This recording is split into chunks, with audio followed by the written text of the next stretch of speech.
உற்று பார்க்கும் ஆளின் கண்ணில் உள்ளது. பெண்ணுடம்பில் காதல் எங்கு உள்ளது? ஆண் தொடாத பாகம் தன்னில் உள்ளது. நீ வரைய தெரிந்த ஒரு கவிஞன் கவிஞன், பெண் வசியம் தெரிந்த ஒரு கலைஞன் கலைஞன்.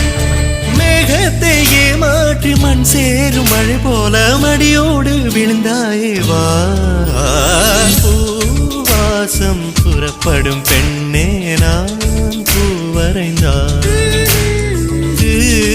வந்து விரல் சுடும் கண்ணே நான் தீ வரைந்தான்.